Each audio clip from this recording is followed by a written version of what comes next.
who is guarding the Canadian way of life? Let's ask ourselves that question. Who are the gatekeepers?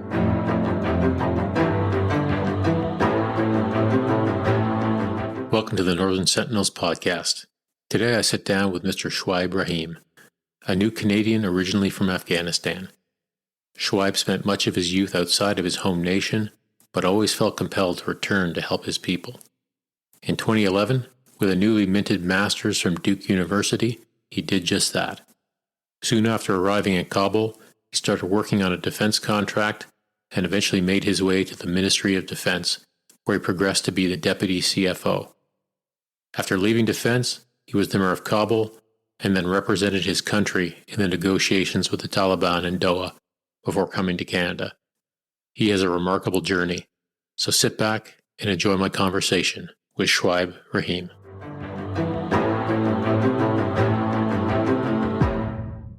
Shoaib, thank you so much for agreeing to do the podcast. It's great to meet you in person, and thank you for inviting me into your home. Oh, thank you for having me. It's a pleasure to be interviewed, I guess, and it's an honor to host you. We've spoken a couple of times previously. We don't know each other well, but I think you've got a fascinating story, and I'd like to start by finding out where people's families have come from, and so your parents. Where do your parents come from? So both my parents are from Afghanistan. Both my parents are from northeastern Afghanistan, a province called Badakhshan, which is a province. It's a mountainous, very remote, and it borders China, and we border Tajikistan. And so it's one of those very quote-unquote strategic provinces. And so both my parents are from there, but both grew up in cities. Both grew up in Kabul, so they're city folk. But our families are, like a majority of our families are still considered rural, particularly on my father's side. So we still have like land and villages in remote areas. And so that kind of informs a lot of my upbringing, where, I've been to a lot of places, etc.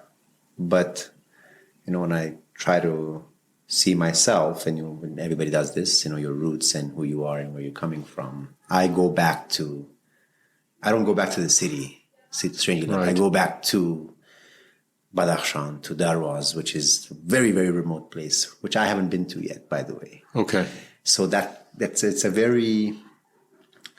so conceptually it becomes very hard, because you're basing a lot of who you are on a concept which you might not necessarily grasp firsthand, but through others and through your family and through your cousins and through your stories.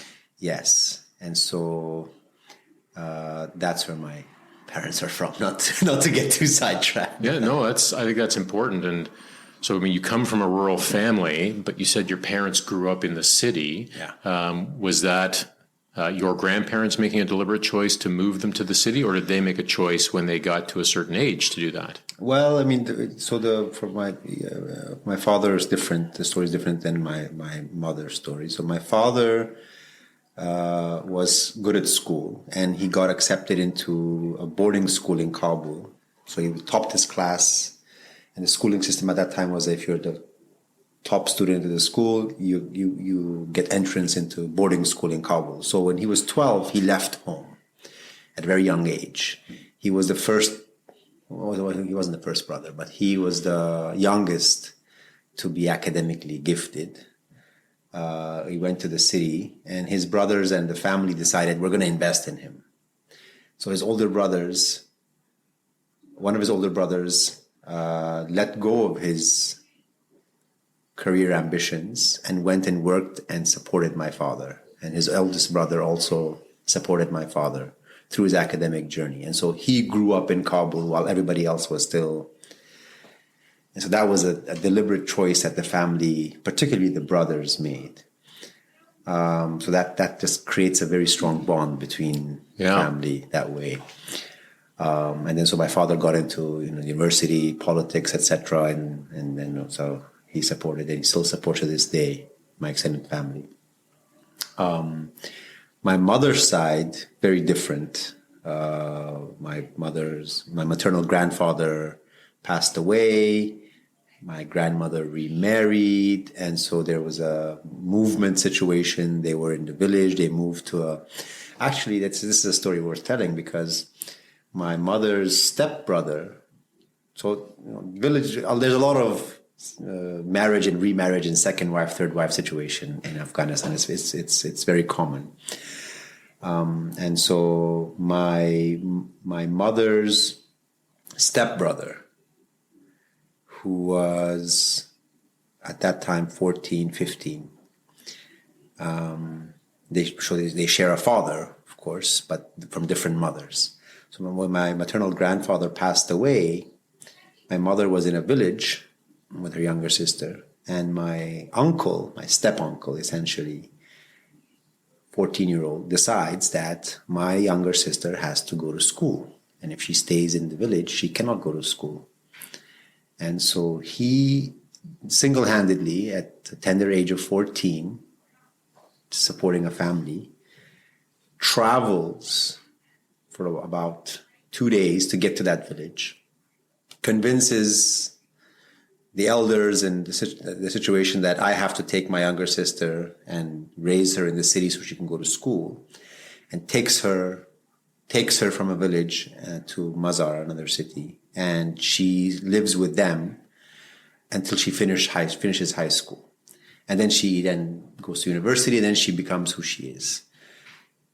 All because of a deliberate decision of a 14-year-old that I don't want my sister to grow up illiterate or uneducated, basically. That uncle is in Canada. Oh, really? Yeah. That's step-uncle of mine, and those are the cousins that I have. They're in Canada. Okay. And so I speak to him about it, and he describes the story to me, and it's like it's like a turning point in a life. Just the option to go to school. And so these moments really stand out. You ask somebody where you're from, the geographic location is irrelevant. Like wherever you are on the planet, it's just the sky, mountains, roads, rivers, jungles, whatever. But it's a collection of those memories and those decisions that people made at that point in time. And so these are the recollections that I have of who I am. People made tough decisions, bold decisions, unpopular decisions at the time, and completely changed the course of my parents' life, therefore my life.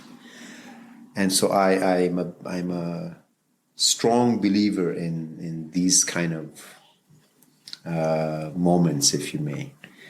And you don't always get it right, but you try your best to make sure that it's very hard to know when you're in such a moment yourself. Right.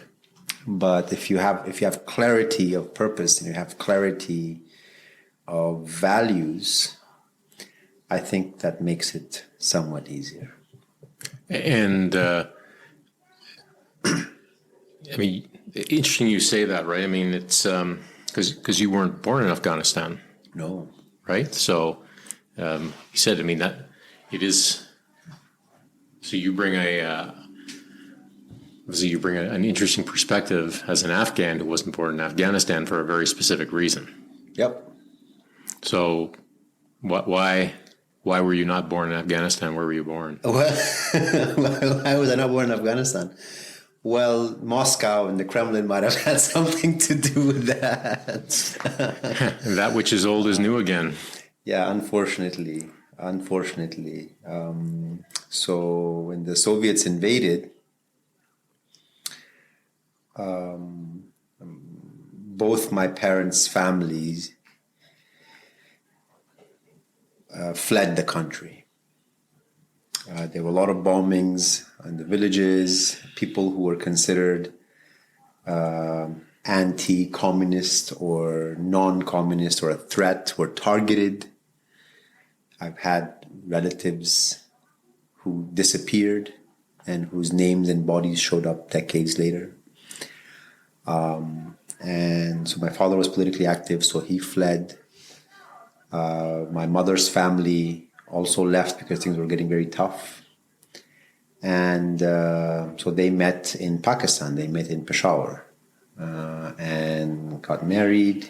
And so I was born in Pakistan during the peak of the Soviet invasion and the war. And so I grew up in an extremely intense environment where people were essentially fighting to reclaim our country, or that's what we thought we were doing. We were doing that. I mean, the Soviets were doing what they are doing now to Ukraine, more or less. But I mean, now when you look back at it, it's just, you just look at different dimensions. But anyhow, as a child, you don't know these things. As a child, all you know is what's important and what affects you and your family. And what affected our family was that we could not go back to our home because, well, the Soviets were there. And we had to regain our freedom. And the whole world was on our side. My father worked in the media at that time. And he worked a lot with embassies and foreign missions. And he did a lot of traveling. He went to DC a lot, went to London a lot, spoke to a lot of the parliaments and senators and all of that to garner more support. Similar to what's happening, I'm sure, with a lot of Ukrainian folks, trying to garner greater support. So I rarely saw my father growing up. He was just always busy. But I knew that this our existence depended on our struggle to get back our country. The notion of country, I and my siblings aren't like this, by the way, because they were too young. They were either not born or born after this wave. They don't have the same sentiment. So the notion of country and nation and people and serving and fighting for what, the greater good, these notions informed a substantial part of my life and continue to inform my decision making. So, so I felt the fact that I wasn't physically born inside what's known as Afghanistan, that kind of, in a way, it has its effect on humans, in a way, put me in a spot where I had to really go out of my way to prove that I am worthy of, so you become a bit more intense. Right. So that's how my thinking was affected, and I think that it was a generational thing. So people at that age level in that environment generally were affected the same way. The personalities are different, but that's how it was. So that impacted you in that way, and I'm sure in no small part because of the role that your father played in a bit of a sort of government in exile or diplomats in exile. But as a nation, as an Afghan identity, what do you think that the impact of that of the Soviet invasion had on the country or how Afghans viewed themselves? Well, that's a tricky one.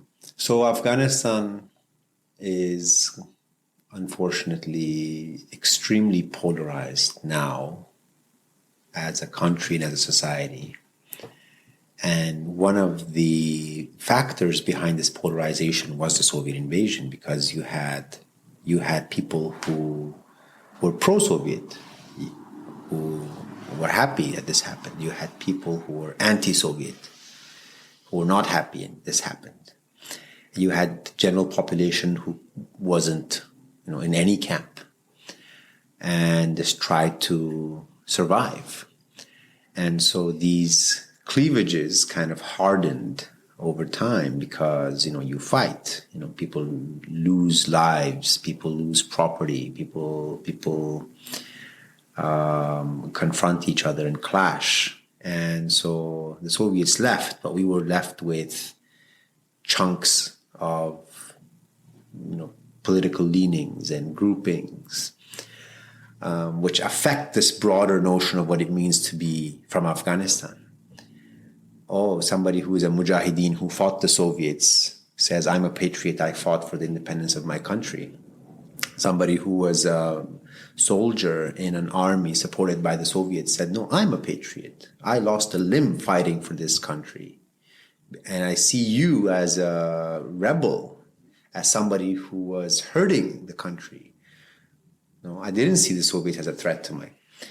And so at that time, that soldier was the enemy to me and to us. Now, I don't see that soldier as enemy anymore. I see myself and I see that soldier as kids in a playground being played by an adult and fighting each other. Right? That's how I see it. Mm-hmm. And so it becomes, it's just tragic that decades passed by and a people's sense of unity was damaged because of a war which was not our doing. Mm-hmm. And the worst part is that episode repeated itself twice, 3 times over the past 40 years. And so just you can imagine the number of groupings and subgroups. It's just ridiculous. It's just so hard. Mm-hmm. So if you ask 10 people from Afghanistan this question, what does it mean to be from Afghanistan? You will probably get 10 different answers. I mean, it's true for any country. It's a conceptual notion. What does it mean to be Canadian? What does it mean to be American? What does it mean to be Japanese? It's very subjective. And a very subjective answer would be given. But in a context like Afghanistan, which experienced severe conflict, and you've been exposed to that, so you have a deeper understanding of this. It just becomes very hard. People reach a point where they can no longer bear the pain. They can no longer tolerate that suffering. And so the mind just disconnects. It's a survival mechanism. You just disconnect. You're like, my patriotism is causing me pain. It's causing my family pain. It's causing my children pain. Mm. What am I going to do with this patriotism? What is it good for? Why? And so a lot of people make that choice very early on. But in our case, 40 years, so it's you can't really blame a lot of people for making that choice. No, I think it's really, I imagine that most Canadians, truly most Canadians, can't even wrap their minds around the generational trauma that those kind of events have on a population. It just, just hearing you, watching you tell this, speak these words and talk about this. I mean, there's a palpable, level of emotion to this. So, I think that's an important message. About what these types of conflicts do to a population, and then repeatedly, like as you said, right? This wasn't something that ended when the Soviets left, but then there was a number on different shapes and forms. Yeah, just kept going. So the Soviets leave, and then what happens for the Rahim family? Well, the Soviets leave, and so we're in Pakistan, and then my father becomes a diplomat. He is appointed as the representative of the government of the time in the United Nations in New York. So we come to New York. So Pakistan to New York. Pakistan to New York, yep. And we come to New York. We're in New York for a few months. And then, It's my wife. She'll come say hi. And then then he is then appointed chargé and takes over the embassy of Afghanistan in Washington, D.C. So we moved to D.C. and my father takes over the embassy, and so he's in charge of the Afghanistan embassy in Washington, D.C. He's the representative of the government in Washington. And so we're there for 2 years, and then my father decides, for a variety of political reasons, I later find, to leave the U.S., to go back. And then, so we're back, we're in Pakistan for a year. He's a diplomat there. Some stuff happened. We're back in Afghanistan for a little while. He's appointed to China. We go to China for 2 years. My father's ambassador there. We're in Beijing. And then the Taliban come. They capture Kabul. The first resistance begins. And my father is very closely involved in that resistance as the fight goes on. He's involved in a diplomatic front. So then he becomes ambassador in Tajikistan, in Dushanbe, which is where a lot of the supply chain is, right? So we're there for a year, and then he becomes general consul in Mashhad in Iran, where also a lot of the fighting against the Taliban was happening at that time. Now, not so much. Now the Iranians are in bed with the Taliban. So anyhow, and then 9/11 happens, and then the Taliban disintegrate within pretty much 24 hours. And within 2 weeks, a new government is formed, in the bond process happened, and my father is appointed in the cabinet. So, how old are you at that point? I am 17 years old. Okay, so you've had an interesting sort of chunk of your formative years before adulthood. Yeah. Now. Yeah. Traveling to all these different places and correct. Seeing your country, the Soviets leave, the Taliban come in, then... Yeah, all of it. Right. All of it. And so what's going on in my head is, well, Shoaib, you are living a comfortable life while your country is going through a lot. This is a privilege. And there's a reason for this. And the reason is that you have to then contribute back when you can.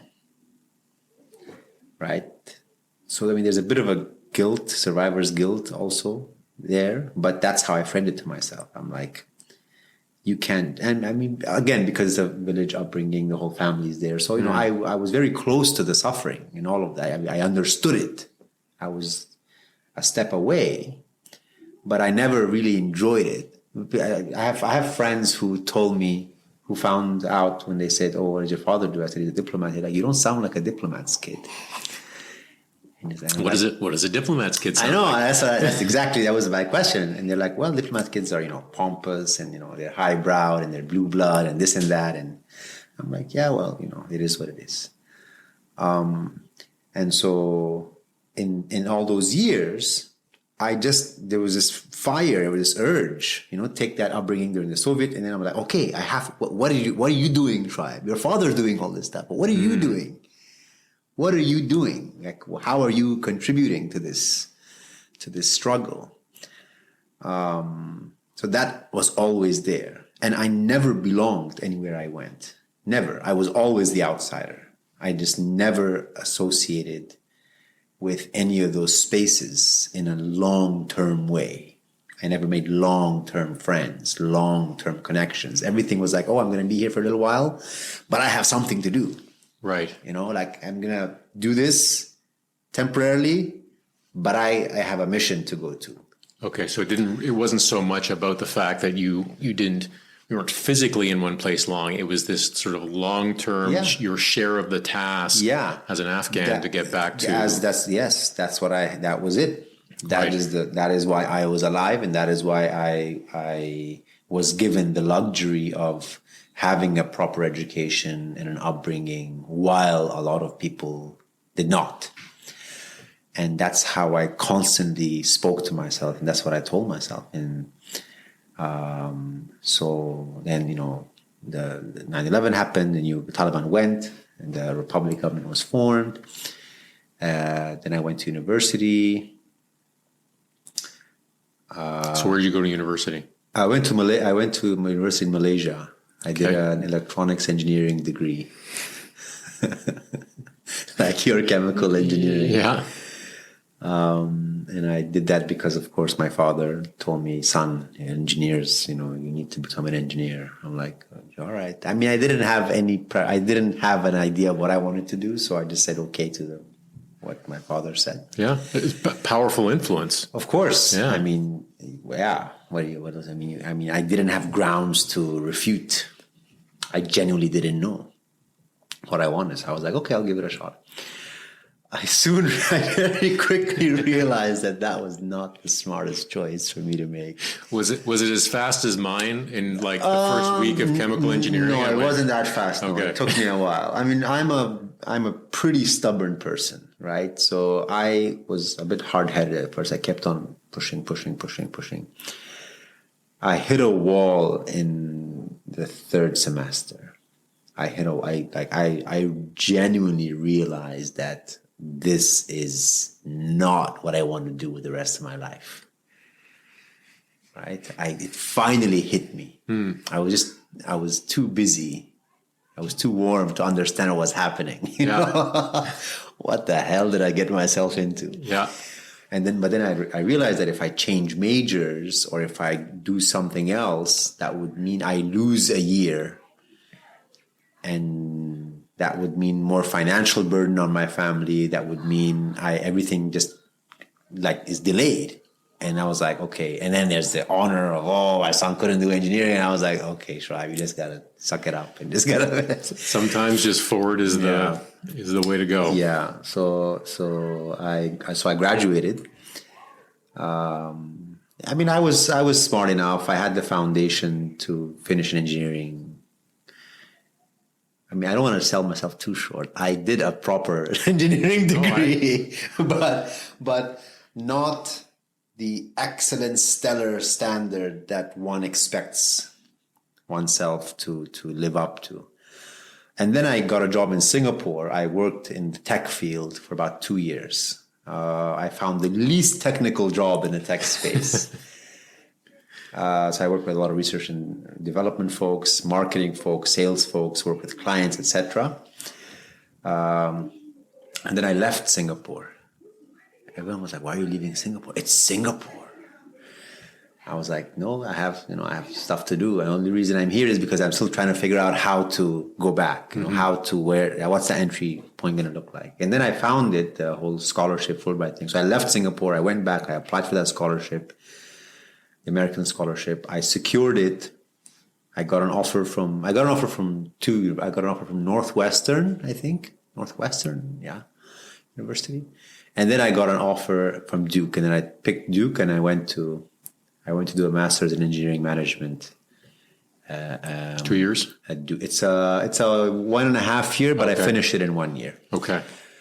And then my friends were getting job offers from Apple, Google, Citibank, Wall Street folks, just cherry picking that was the pretty attractive stuff. Yeah. That was. So, but I mean, as a Duke degree, engineers, business savvy. That was the in major. You had Deloitte, McKinsey, all of them. I was like, not me. I gotta. So was this the point? Was this the point where? Yeah, I did not pursue that. Yeah. I just simply didn't. No, I mean, I had to go back. It wasn't like something was waiting for me. I just had to go back. I didn't know what was waiting for me, but I had to go back. I was like, this is it, Shoaib. This is it. Done. You're done. You have an American education now, American degree. If you can't make it, nobody can. That's simply it. Yeah. And then so I was about to finish. My father called me. He spent an entire hour scolding me, telling me how I'm wrong and why there's nothing here for you in Afghanistan. It's just all mafia and this and that, and you're going to waste your education, throw your life away. A father cares for Was he in his Kabul son, at right? the time? He was not in Kabul, no. He was in Saudi. Okay. He was ambassador in Saudi Arabia. Nobody was in Kabul. Right. None of my core family was in Kabul. And so they didn't want their son to go back to it's tough life. And, when the father goes through, he knows. He doesn't want his son to. I was like, okay. I wasn't going to argue with my father. So I told myself, I said, look, all these big notions of patriotism and give back and live a meaningful life, all that means nothing. This is the decision point. You have to make that decision now. And I'm like, I'm young, I'm smart, I have the right credentials, I'm ambitious, I'm a risk taker, I have the perfect profile. I'm at checklist, check. If I'm not going to go back, then who the hell is that? Who am I going to expect to go back and do anything? Yeah. So I book my ticket and I go. I'm not having a conversation with anybody. So not nobody in my immediate family or circle of friends. Nobody. So nobody knows approved. you're going. Nobody approved me going. Okay. Nobody approved. Not a single person. And I go back. To Kabul. I go back to Kabul, yeah. I stay with some relatives at the airport. This cousin of mine comes, picks me up. I'm looking around. This is the first time in Kabul, by the way. No, this is not the first time. First time moving to live in Kabul. I passed through a lot. Right. I have a job interview set up. I go there. Doesn't work out.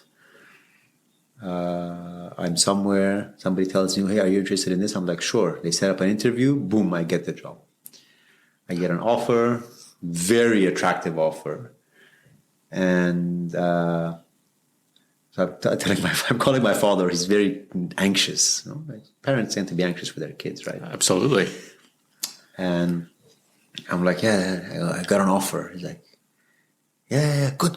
Yeah, so did you accept it? I'm like, no, I rejected the offer. He's like, what? I'm like, no, it wasn't good enough. I told him to up the offer.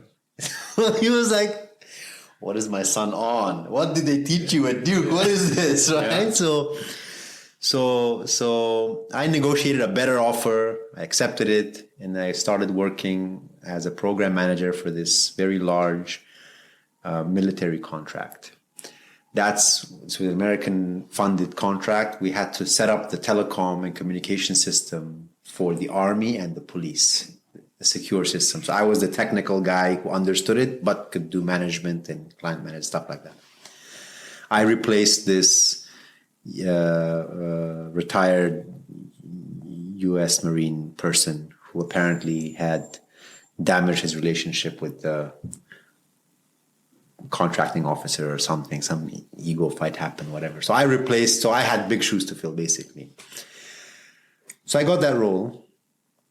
And so I'm meeting people, and people are introducing me. Hey, this is Shoaib, and he just came back from the U.S. And anybody, like colleagues or staff or friends or whatever.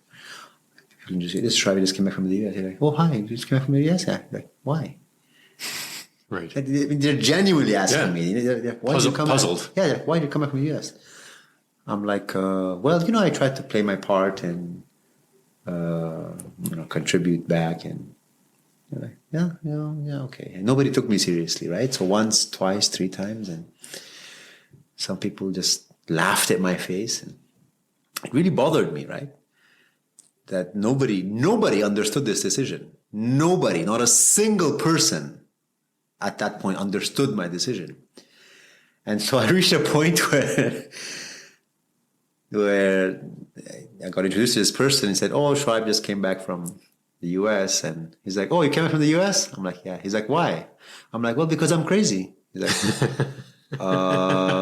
just blank, looked at me. He's like, okay, well, clearly I can't have a conversation with this guy. He's made up his mind. So that was the judgment on my decision. You'd have to be an idiot. You'd have to be crazy to leave a promising career path in life in the US to start with nothing back in Afghanistan. But that is the choice that I made. So you have that choice you've made, and there's a misalignment where people don't understand why you've made that choice. And you're also an Afghan who hasn't lived in Afghanistan, correct, for an extended period of time. So I'll make a parallel here. I have a number of Francophone friends who've lived outside Quebec for years, and when they go back to see family, they don't necessarily use the right expressions or so. Did you find that as well, sort of a cultural misalignment as well? Of course, massive. So how do you or what did that feel like then, or how did you manage that, not just the professional side, but now you got the personal side of your life as well that is you're trying to figure out? Well, I mean, now that I think of it, and I haven't really thought of it this way, but I think everything started with that decision. Right? Everything started with that decision. And then I said, okay, I have made this decision. Now I will make it work. So where's the challenge? What do I need to do? So the challenge was I didn't fit in socially. So I had to figure that out. I had to pick up the lingo, walk the way people walk, talk the way people talk, just completely indulge in that, in the mannerisms, and just fully immerse myself in it. I don't understand the system. Just jump first, ask questions later, right. Like that was the strategy. Like there's no other way.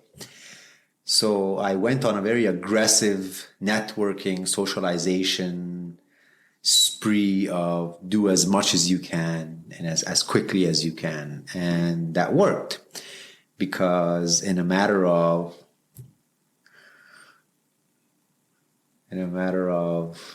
how long was it? 2011, 2016. In 5 years, I became deputy mayor of the capital of my country. So it worked. I disconnected myself completely with the outside world. I went all in. I was like, this is it. This is what I have been grooming myself for all my life. I'm not sure if that's the right word, but I've been preparing myself for this. And so I just went all in. And there was a it gave me a level of calm and a level of peace that I did not have before, because for people who haven't experienced this, it might be very hard to explain, but the sense of belonging is almost fundamental as you grow up as a child. If you don't feel like you belong in an environment, that just shakes you to your core. Nothing else fits in place, right? And so finally, I filled that gap. I addressed that concern. I was like, this is home. I've made a home for myself here. I got married here. My child was born here. I have roots here. Right. I'm somebody here. Were those the seminal moments that allowed you to make that conclusion, that getting married, having a child? Yeah, to me, Kabul? Yes, there was a checklist. I had to. I mean, I didn't actually have a checklist, but in my mind, I had to do these things. I had to be done. Mm-hmm. There were many security incidents, suicide attacks, car bombs that I missed me by minutes. Each of those incidents made my determination stronger, made me more resolved. I was like, if I survive that, now I'm definitely not leaving. Right. I had the option, and me and my wife kept on arguing about this. We still kind of do. Well, maybe now in hindsight, I think I can understand because I grew up outside, and people who grew up inside understood the risks and they had been through a lot of those processes, and I hadn't been through a lot of those processes. Yeah, there's probably more fatigue. Absolutely. For them. Absolutely. I was still fresh. I was like, no, I can do this, right?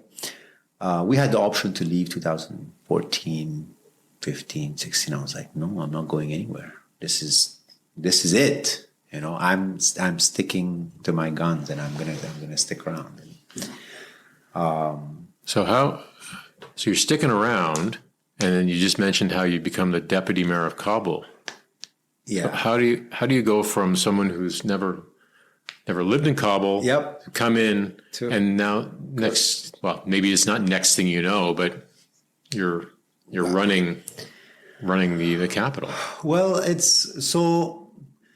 looks like a very weird trajectory from the outside, but to understand it, you have to understand the context. So we lost a generation in the 90s to civil war and conflict. So a generation did not have the opportunity to educate itself and to become professional. And so when the bureaucracy and government and everything was being set up after 2001, it was very hit and miss. It was like you either see people in their 60s, 70s who were from a previous generation, or you would see people who did not have the qualifications. So you had a lot of expats doing a lot of the work. So that 10 years, 2001, 2010, gave the opportunity for a lot of folks to go to university, go abroad, and then come back. And so you had a critical mass of people between the age of 25 to 35 who had advanced degrees in engineering, in medicine, in computer science, in management, in political science. But it was a younger age group. And then from 35 to, let's say, 50, there was nobody there. That was the generation we lost, right? And so when it jumps from people in their late 50s onwards, it automatically skips a generation and comes to that age group of, late 20s, early 30s. And so just from a pure merit point of view, right? So this was also very controversial back home, but there was a wave of young professionals who came into government. And I was in that wave.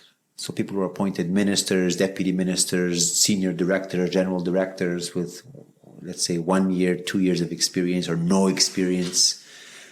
I was appointed deputy mayor after I was in government for about 4 to 5 years. So I was way more qualified than a lot of the young people who were coming into government, because I understood the ABCs of bureaucracy. And Afghanistan, people don't understand this about Afghanistan. Afghanistan is, the land where empires go to die, and, graveyard of this and war that. Nobody talks about the Afghan bureaucracy.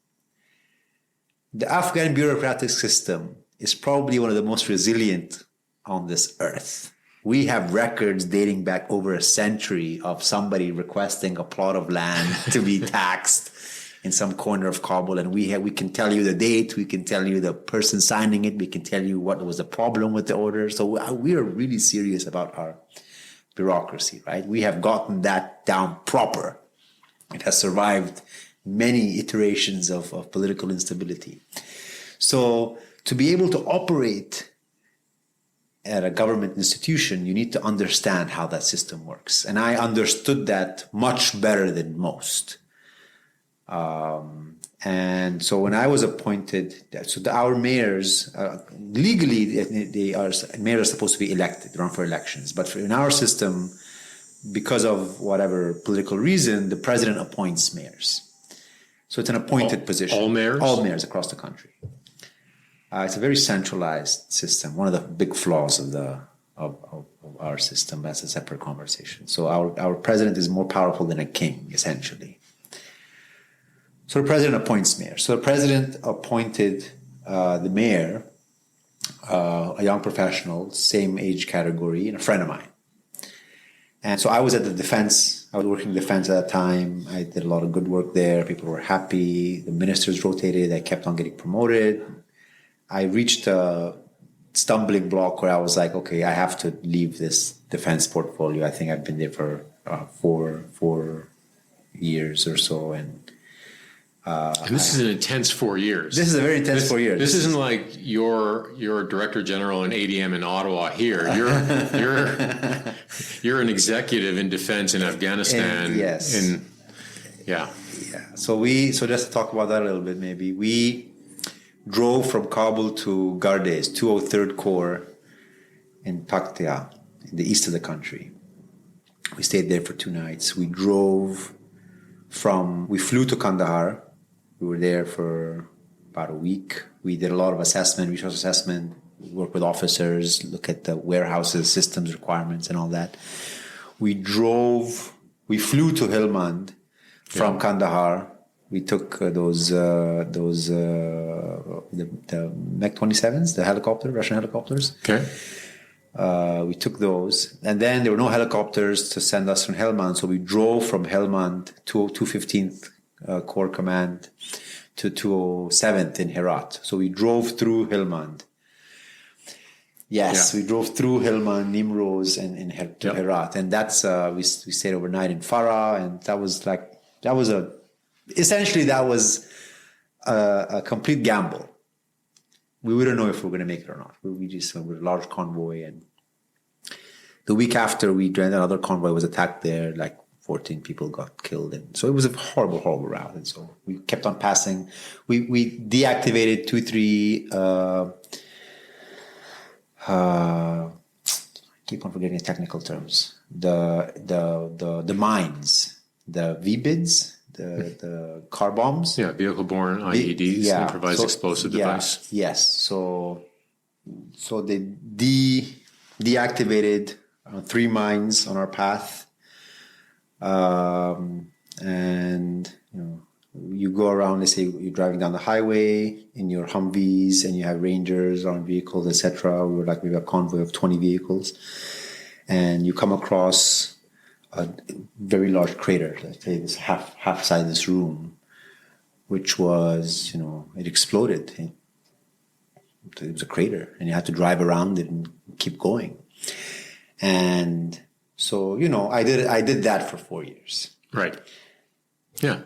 No, as a civilian. Right. This is not what most people in Canada would think of as a job that a public servant does. Oh. Right? No, not at all.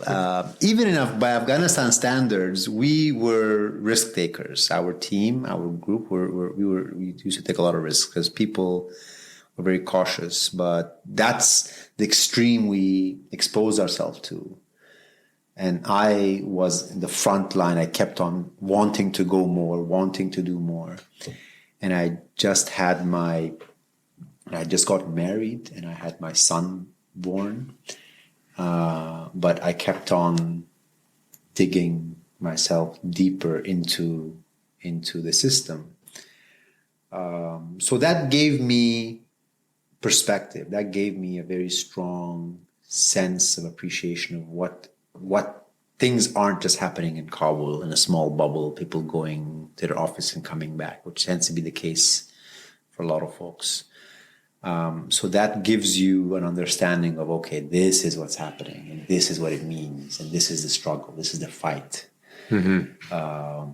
And so, it just really bothers me when I see, the Taliban, and they're in power now, but talking about patriotism. We care for this country. You don't care. You don't care about this country. You can't care about a country if you don't care about its people. What do you care about? Mm-hmm. The trees? What is it that you care about? The rocks? The mountains? What is it? What is a country if not a collection of individuals and people and what they believe in and what they do and the memories they make together? And just the sheer number of people they've killed. Oh, it's ridiculous. It's ridiculous.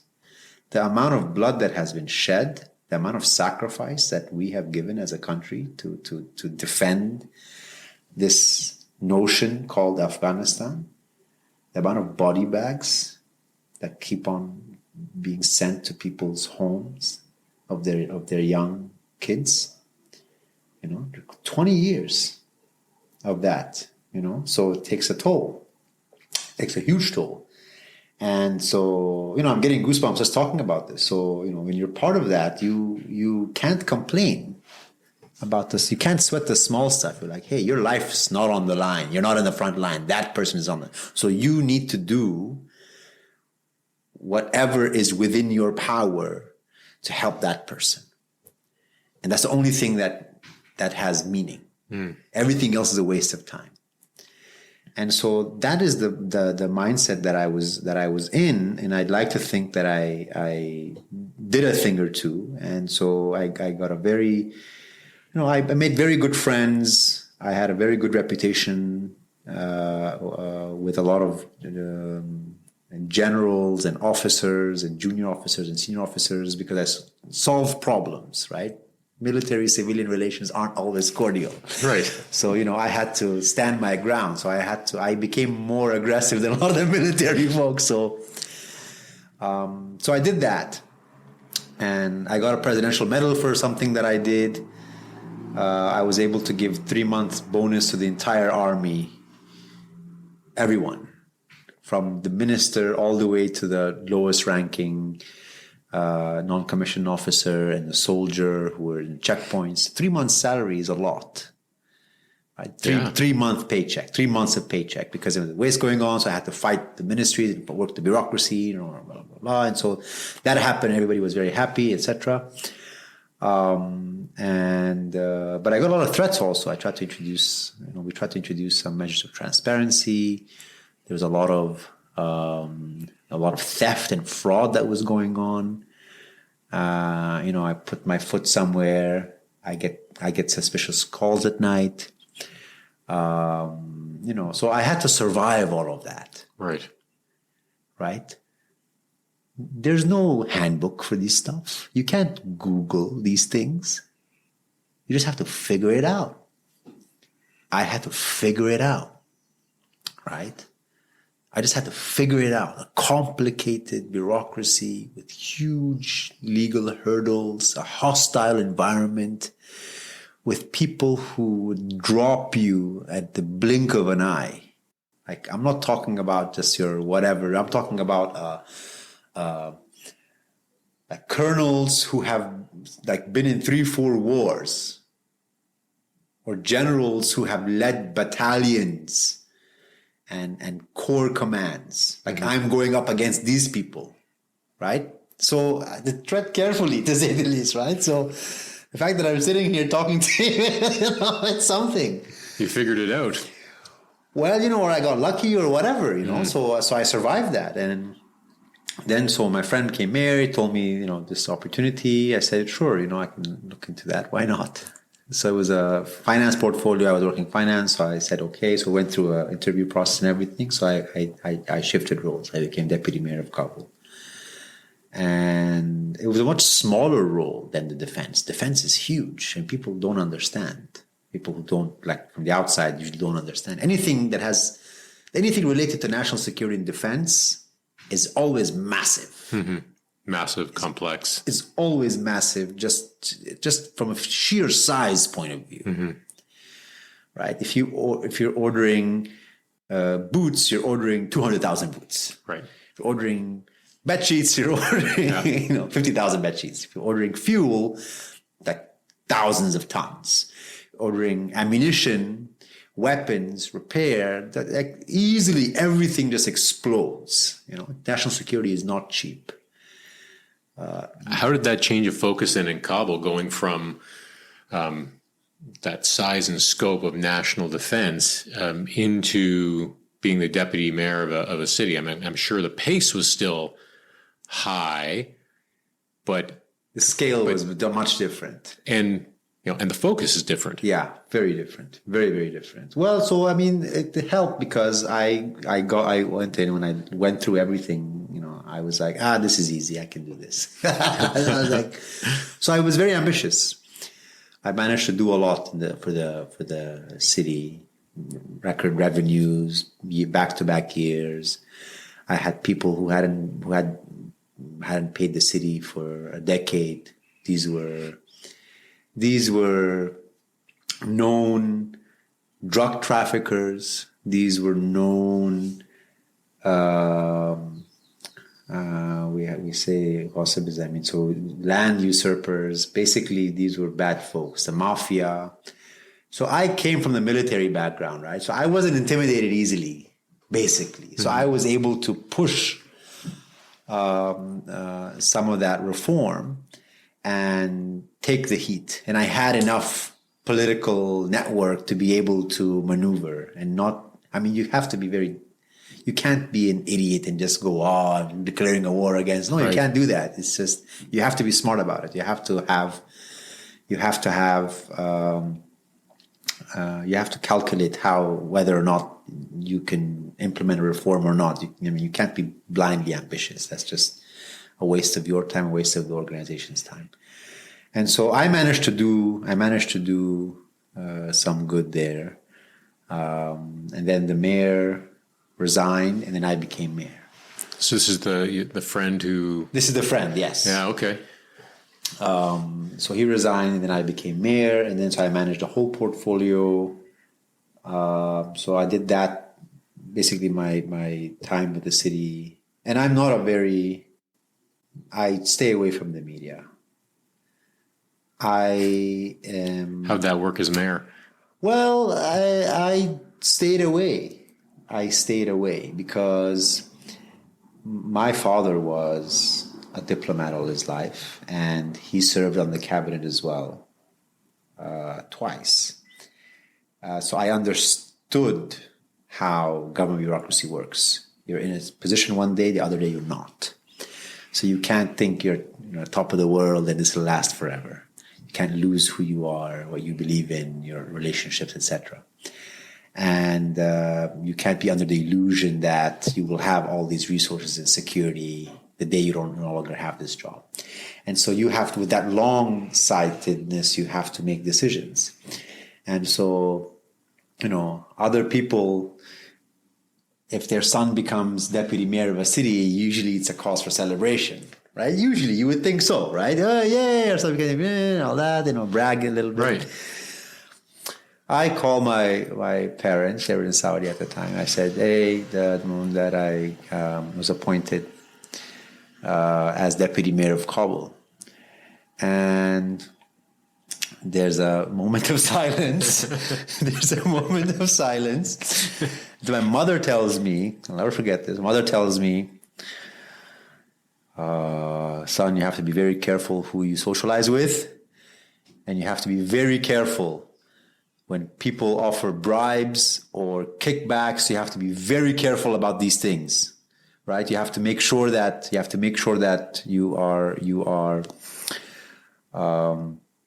doing your job and staying honest and staying true, because that's very important. And I told my mom, I said, like, okay, all right, okay. I'm your kid. This is our This is something that you don't need mentioning, but the fact that that's the first thing that she mentioned, nothing else, tells you a lot about the culture in my family, because all we saw were landmines and risks, and we had to maneuver around those risks. And so with that mindset, media and going out in public and just showing your face and taking the line, everything, and enjoying the celebrity status comes at a cost. That cost is that when things don't work and things don't happen and commitments aren't delivered, which is the norm in any government, let alone the government of Afghanistan trying to provide service during a war, then everything comes down on your head. And so I had to manage that. I said, okay, I will go out in the media and I will do all that marketing once I actually have delivered a few things. And then I will go and say, okay, I have the credibility because I've done this, and now I want to do these things. So that was my strategy. And so I had very few media appearances, interviews. Only after I'd done something, I go and I talk about it, and that's it. How did you like the job? Oh, I loved the job. Oh, it was everything I thought it would be. It was extremely satisfying because you immediately saw the result of your work. Whether it was good or bad. If it didn't work, you know you failed this. Okay, now let's try something else. Let's try this now. Let's try that now. And you work with people from all walks of life. From all walks of life. I remember early on, it was May 30th, attack on the German embassy, one of the largest attacks in Kabul's green zone. A truck bomb went off. And I was just about to get out of my apartment when the whole apartment was like 5 kilometers away. Those concrete Russian-made apartments. It shook. And you could hear the sound of the blast. It was horrible. It was a horrible, horrible incident. Over 100 people died instantly from that explosion, because it was rush hour at the heart of Kabul, the green zone. And I would imagine most of those people are Afghans who died. Well, yeah, of course. Yeah. We're not talking about 100 people in the German embassy. No, German embassy, they were aware, apparently they had reports and they had moved their staff inside or something. And so, you don't want anybody to get hurt. But of course, these incidents, it was all the local population. Mm-hmm. Again, a huge crater in the middle of the city. So the incident happened. I got to know that it was a truck bomb. And what would a normal person do when a truck bomb goes off what would a normal person do, Chris? Tell me, what would a normal person do? I would say, and I'm probably not a normal person, but I think most people would think, the truck bomb is that way. I am going to the other way. Correct. Yes. But no, that is not what I did. I go to my wife, kids, okay. I'm like, all right. You guys are good? They're like, we're good. I'm like, okay. I got to go to work. So I get in my car. I tell my driver to find a way. Every roads are blocked. We find a way to reach the mayor's office, my office. I was deputy mayor then. And we are one of the first responders. We go to the site, and it's horrible. It's bad. It's bad. And we are busy, and our entire team, our city team is busy, and overnight we will clear up, collect the bodies, damages, the buildings destroyed, and overnight we fill up the crater, fill up the road, and the next day traffic's going there normal. The next morning of that attack, traffic is going exactly at that point normal. We just had to make a point. We were like, we don't care. Life will go on despite you just indiscriminately killing us. Mm-hmm. That is the message that we wanted to send, and we sent it. And so that was my life. So that incident happened. So we were there. I was there, supporting, providing, doing whatever we could. And then I came back, and so my secretary tells me, okay, so you had a meeting with this community representatives, these old folks, regarding the park near their school. What should we do? I'm like, what do you mean what you should do? Hold the meeting. Tell them to come. Don't cancel anything. So I come back and I have a meeting with them about, the park in front of their school. And they said, you have to plant more trees. Our kids are playing at this part of the city. And I'm like, yep, okay. Find their paperwork, did whatever. What are you going to do? Life has to carry on. Life has to carry on, yes. And so being a public servant in Afghanistan meant operating that way. Mm. And everybody did it to a degree. And unfortunately, so I don't want to paint too rosy a picture, but unfortunately, not that this is rosy, but... it's all relative, I suppose. Yeah. But a lot of people, a lot of public servants rationalized corruption by saying that I have to provide service against all odds, so I'm entitled to a percentage of the cut. So people rationalized corrupt practices. So it becomes very hard in those environments. It just becomes very, very hard. You're fighting upstream. You're fighting against the entire system. Mm-hmm. To make sure that kickbacks or bribing and stuff like that are fought against and are at a minimum. I mean, bribes and kickbacks exist everywhere. They exist in Toronto. They exist in, with this premiere, I guess, you can go anywhere with that conversation, the West and the East. So relative. But it was a big part of the conversation, right? So, but the conflict and the war has a specific impact on that decision making. A lot of people rationalize. They're like, life's too short. I'm going to die. I'm going to make some money and get some security for my family. Mm-hmm. I don't care. So that sort of environment, I mean, was that a factor when you decided that to leave the mayor's office? So operating in a senior government role comes with the risk of being tainted. So you have to understand the system and know what to engage in, what not to engage in. Because there's corruption, but then there's perception of corruption. So because my family understood public service, we were extremely sensitive to even the perception of corruption. So I was extremely sensitive in engaging in talk with contractors, extremely sensitive in making financial decisions. I had to make sure that it's all consensus-based. You had to make sure that it's transparent. You had to make sure that because everybody, it's a dog-eat-dog world in general. But in that environment, it's a very hostile environment. No one wants you to succeed, right? No one cares. Unfortunately, the number of people who were there for the right reasons kept on reducing and reducing. And by the time the peace process in the Taliban, the American withdrawal and everything was at its final stages, people realized that, this boat's going to sink. What do I have in my reserve?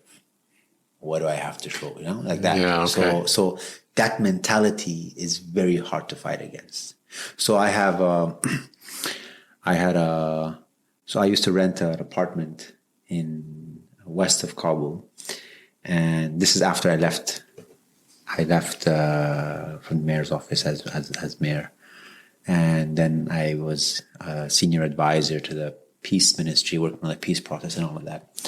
So I didn't own property. I still don't own property, and I used to rent. Right. So our lease was up, and the owner said, "Well, I'm moving in, so if you could find another place." So we were looking around, and we found another place, and so we're moving, and so this called my car. We have cars and drivers, so I called my driver. We have to go and do some stuff, and so he came in and he picked me up, and he said, "Oh, the other drivers were asking me where you're going."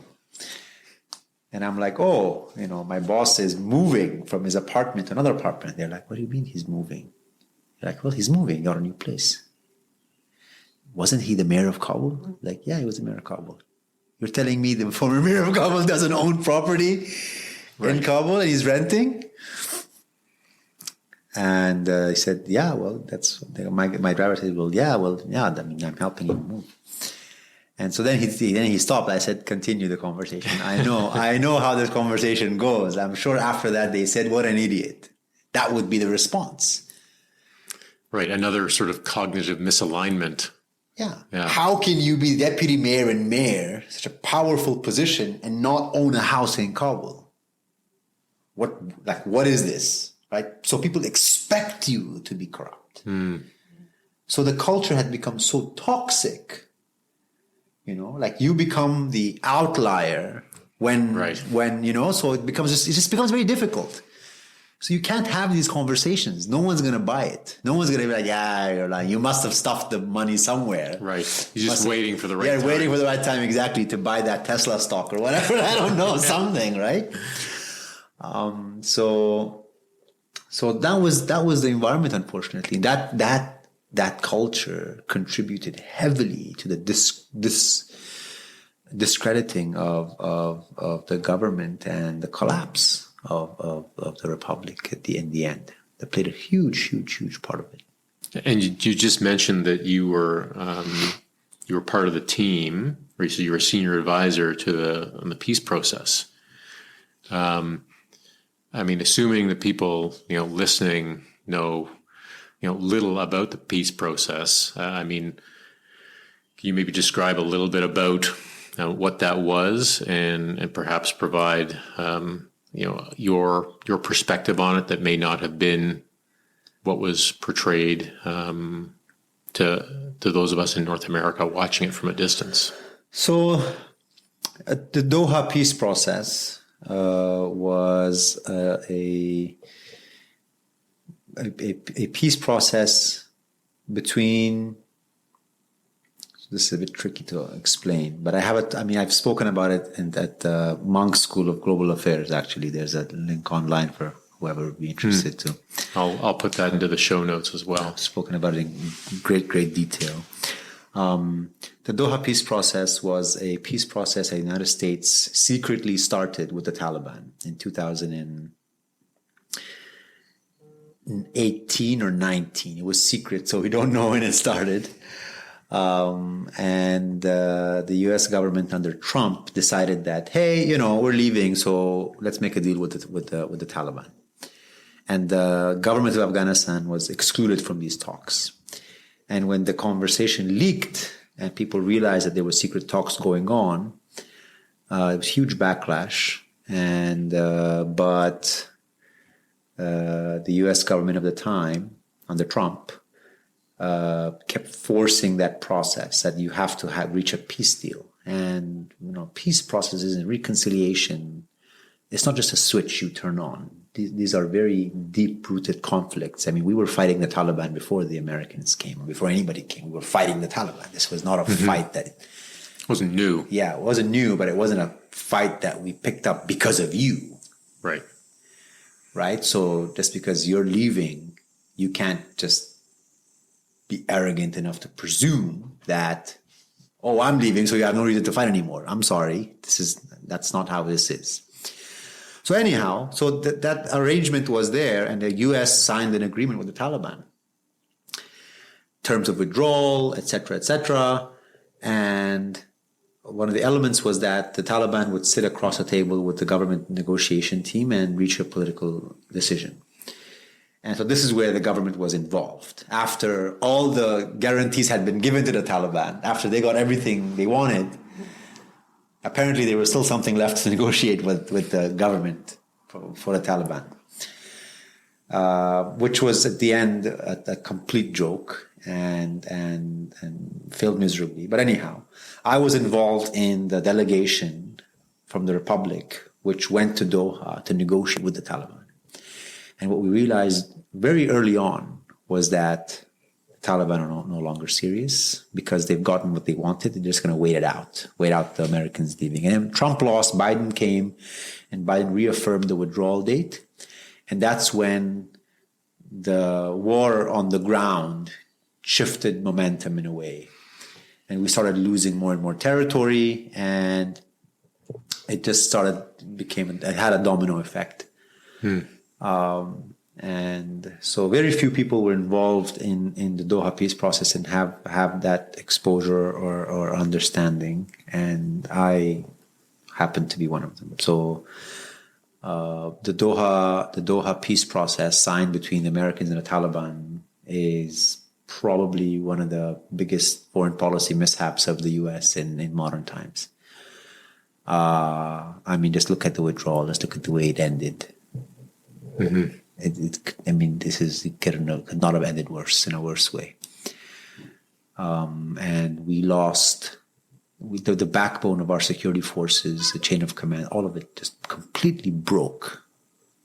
It had a lot of flaws, but the Doha peace deal specifically was aimed at weakening the armed forces. And so there's a very strong sense of betrayal. There's a very strong sense of being left out in the open and switching sides by the people who shoulder to shoulder fought alongside NATO and the US against the Taliban and against Al-Qaeda and against global terror for 20 years. We were the body bags. We took the hit. Especially after 2014, 80-90% of the war effort was all Afghanistan National Security Forces, INA, Afghanistan National Army, Afghanistan National Police, and yep, just with the flick of a switch sides and just make peace, be good now, bye. So it leaves a bad stain. So in August, when things started to unravel rapidly, where were you? So 2 weeks before the collapse, not knowing it's the collapse, I had taken my family because I saw that things were getting really bad. So I was arguing with my wife, I need to relocate you guys somewhere outside, and then I commute and come and go. So Turkey was accessible to Afghans at that point. So at around 2-3 weeks before, I'd moved them, settling them down, finding a place, school for my kids, and it was August 13th when Herat collapsed in the west, major city in the west. And when Herat collapsed, I didn't have a return ticket. I was like, I have to go back to Kabul. Parents are in Kabul, siblings in Kabul, everything's in Kabul. I was like, I don't want to be out. I have to be in. I've been out all my life. I need to be in when this happens now. I got a ticket, gave my COVID test, got the result. And a couple hours before I had to go to the airport, I called a friend of mine who's in Kabul. I said, I'm coming. He's like, don't come. I didn't tell my parents, I didn't tell anybody because I know they would say don't come. Right.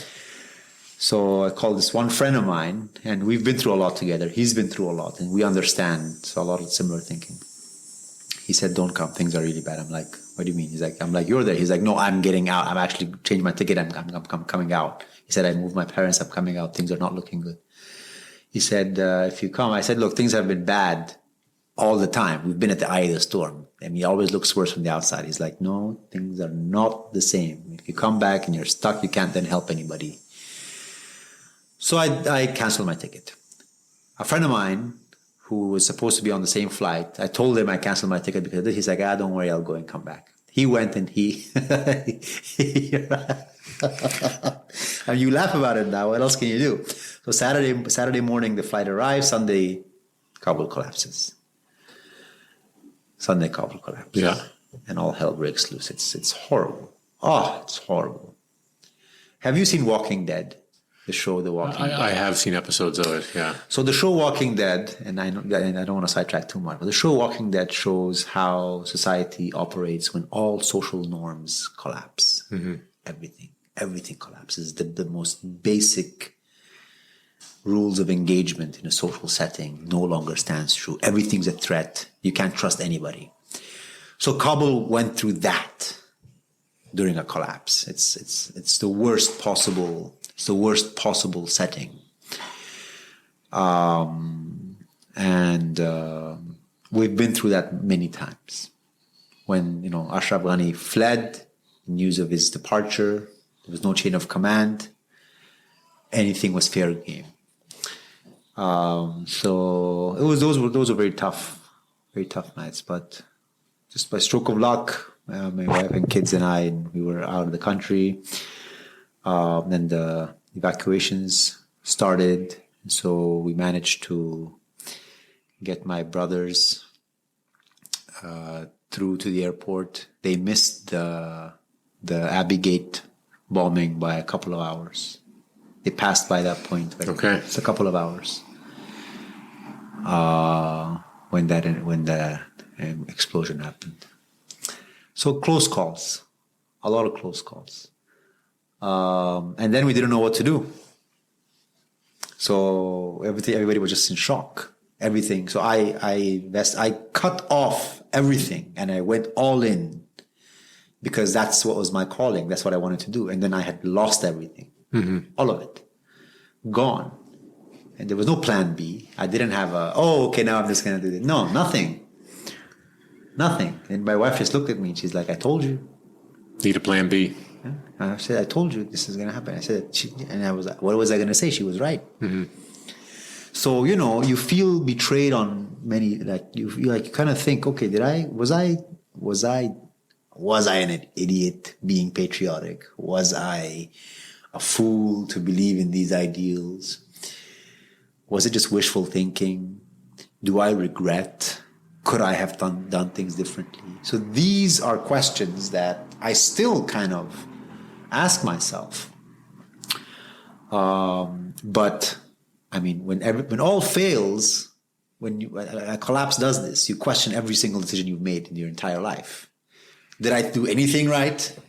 Was everything wrong? Am I to blame for all of this? Could I have saved or prevented this? And so that's what I've been dealing with the past 2 years, and I think I'm much calmer now. Processed a lot of it, a lot of therapy. But you reach a place where you realize that once you go through the emotional roller coaster of it and reach a level of clarity, you understand that your attachment to these notions becomes clear to you, and you understand that you are living a life which you don't necessarily control. You are influenced by a lot of choices made elsewhere. But at the same time, you can only make decisions based on the information available to you at the time and based on what you believe is right. And that is what anybody can do at any point in time. And the rest is just hindsight and just rationalization. And in hindsight, when I now look at it, I do not regret in any shape or form committing to try and make a better life for my people in my country, to make a family, to make a living, and to develop roots in my own identity. And I am who I am because of my successes and failures and the risks I took. It could have gone south very quickly, just one of those incidents. At many points. At many points. It was Friday. Friday is the weekend there. It was Friday. Mm-hmm. I got a call from... Yeah, a lot of people won't understand that. Friday's a weekend. Friday's Saturday. Yeah, so it was a weekend. Yeah. I got a call early morning from a relative of mine. He's like, oh, let's drive out of the city, outskirts of the city. Pavman, very beautiful, green area, hilly area. So I'm like, should I go? I'm like, okay, let's go. So this is 2013 or so. So I get in his car and I go, and we're there enjoying the weather, and I get a call from a friend of mine who lives nearby. He's like, are you okay? I'm like, what do you mean am I okay? I'm okay. He's like, where are you? I'm like, I'm outside. He's like, there was an explosion under your apartment building. Like in a parking garage? Or there was an explosion. A car drove right under the apartment building. My apartment was first floor. Yeah. And it exploded. And essentially, the apartments facing the road where the car was, everything just got smashed in.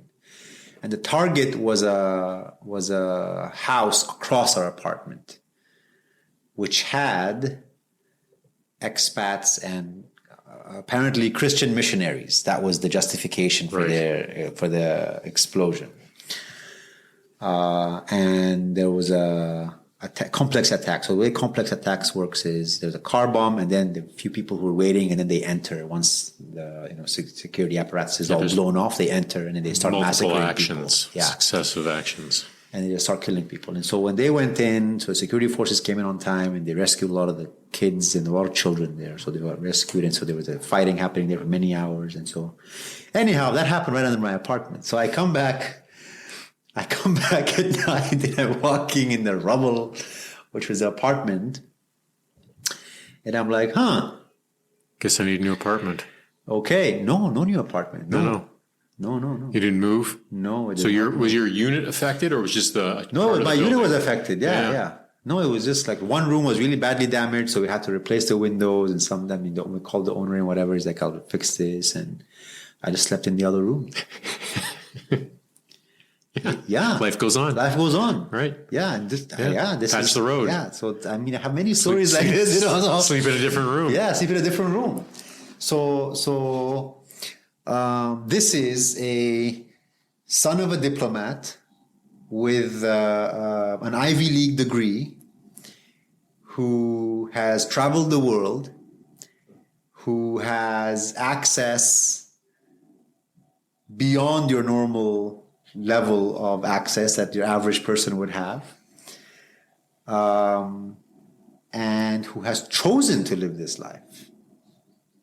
Right? You kind of have to be a little crazy, right? You kind of have to be. I think it's kind of implied.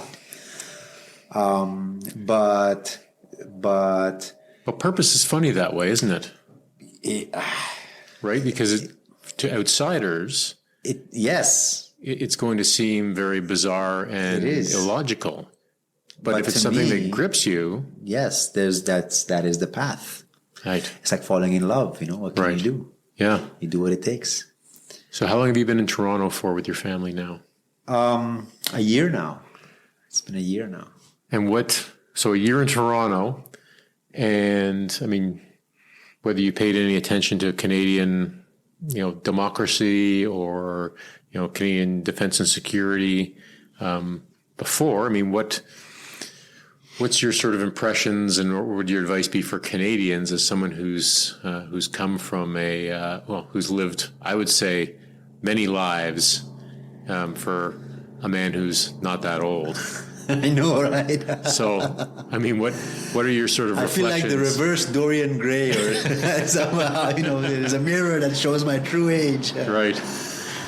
I'm very grateful to be in Canada. I talked to my wife. I'm like, how did we end up here? She's like, we have no idea. It just happened. Very, very grateful to be in Canada.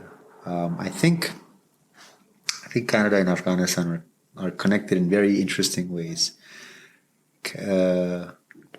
I was passing by the other day, and it was a garage sale. I went through their books. They had an illustrative book called Canada's Wars, and I flipped to the last page, and it was Afghanistan.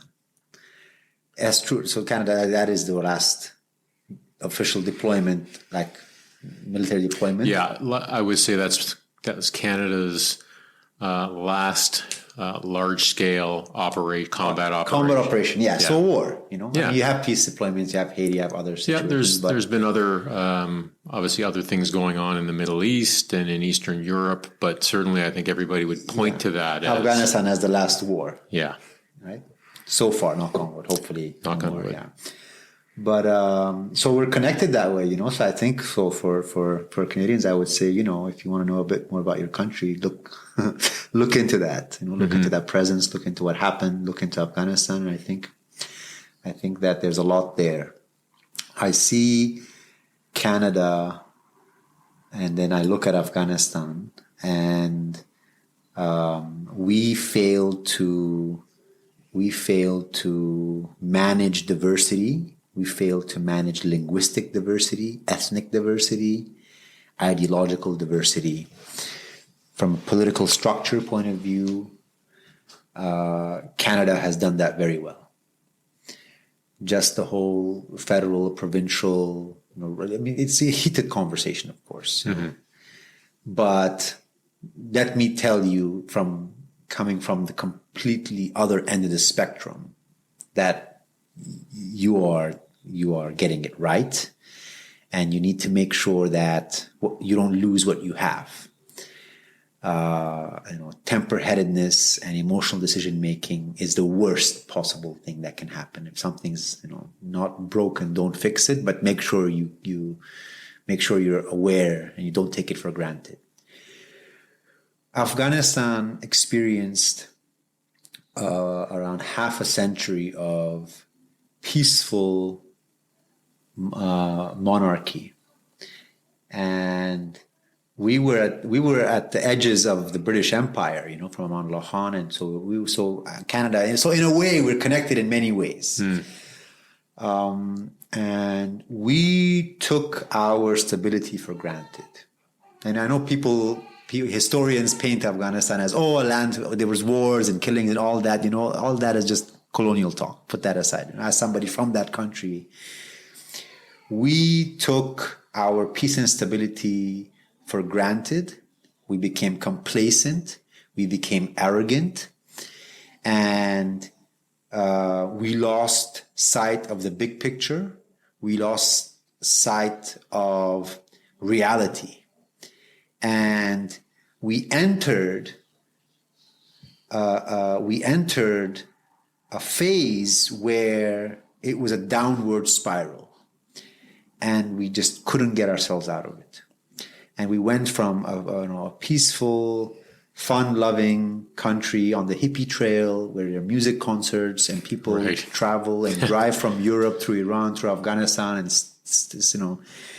get high at the foot of the Buddha statue and enjoy Afghanistan's weather. That's the hippie trail. What else are you going to do, right? I mean, that's what we were known for. People used to fly in from India and Delhi for the music concerts and festivals we used to have. To becoming this very intense place full of violence and killing and terrorists, and where the worst of the worst end up going. And no one is to blame but us. We allowed to be played as toys in these great games. And it was our complacency. It was the fact that we lost sight of the big picture. And so I say that, and I don't want to be bearer of bad news, but that's all I see in Canada. I see a generation of people who just don't know how good they have it. And Canada is great. I was at a talk the other day and somebody used the term, Canada is probably one of the easiest countries in the world. I think the word easy is very aptly used here. It's easy in so many ways. And one of the consequences of this is when you live an easy life, you're not prepared if things start becoming a little shaky. And I think I don't want to get into a political conversation, but I think that I'm sensing that hunger for striving for improvement, just becoming better. That hunger and that sense of urgency and that desire, it's very hard to find. I see it, but it's rare. Okay. And that to me is a massive red flag. It's just a massive red flag. Like people, like leaders, spiritual leaders, social leaders, political leaders, religious leaders, I think need to come to a realization that, hey, we need to wake up, because things are going to happen and we're not going to be ready. Plan B. I'll quote you back to you, something you said to me a while ago regarding, well, whether it be democracy, the status quo in a country is that once the glass breaks, it's hard to put it back together. And I mean, you're just talking about the importance of, if it's not broken, don't fix it, but it does need to be maintained. Oh, yes. Oh, it needs to be protected. Mm-hmm. It needs to be guarded. I mean, who is guarding the Canadian way of life? I mean, let's ask ourselves that question. Who are the gatekeepers? Who are going to sleep at night and waking up in the morning saying, okay, what's happening? Where are the threats coming from? How is our way of life? What am I doing to make sure that we are protected against threats? Whether it's the threat of social tension or the issue of value clashes, or whether it's the military issues, security issues, financial issues. Like, who's there? I don't know. Every country has to have this class of people who are protectors. It's not the politicians. Let me tell you that. I watched the news here and I look at them and I'm like, oh my God, this is not good. The politicians are the last people you need to look at, unfortunately. I think there's just a sense that there's a free rider, if I may use that term, bit of attitude. We have somebody else taking care of that for us. We're smart because we have somebody else taking care of that for us. No, I'm sorry, that's not smart at all in any way, shape, or form. If something happens, no one's going to show up on time for you. You need to show up for you. And the way Ukraine is going, the way global tensions are, it's just a matter of time. It's just a matter of time. I don't want to be that guy. I don't want to sound all, negative and pessimist, but I think a healthy society needs to have your group of pessimists reminding everybody what the cost is of inaction and not being ready. I don't see that. Last question for you then is going to be the one that I wrap up all podcasts with, which is educate, entertain, or elevate. It's a great ending, I guess. Maybe I'll go with two of those. May be an obvious choice for some, but I would highly recommend the movie Charlie Wilson's War. It's a great movie. It's just an entertaining movie to watch. But I think it kind of it tries to show a little. I mean, it has this American bravado a little bit to it, but I think it tries to show the complexity of what happened. Plus, my father knew Charlie Wilson, and he talks about the secretaries, so that's an interesting, fun fact. So I would highly recommend Charlie Wilson's War. It's very interesting. Perspective on how things were when the Soviets attacked. And I would recommend a restaurant. I would recommend naan and kebab restaurant, Afghani food, in Toronto. I'm not sure if they have it in Ottawa or elsewhere, but they have a few branches in Toronto. Shoaib, this has been fantastic. Again, thank you for inviting me into your home. I find your personal story fascinating, and really thank you for sharing it with us today. Thank you so much for having me, Chris. It's been an honor, and I hope you enjoyed the green tea with cardamom and different flavors that we have in some of the dry food. And I hope that we'll enjoy the Afghan food we'll have together after. Looking forward to it. Thank you so much. Thank you. You can find links to Shoaib's talk at the Monk School, information on the Doha Agreement, and his entertaining recommendations on Afghan food and Charlie Wilson's War in the show notes. Thanks again for listening to the NSP, and goodbye until next time.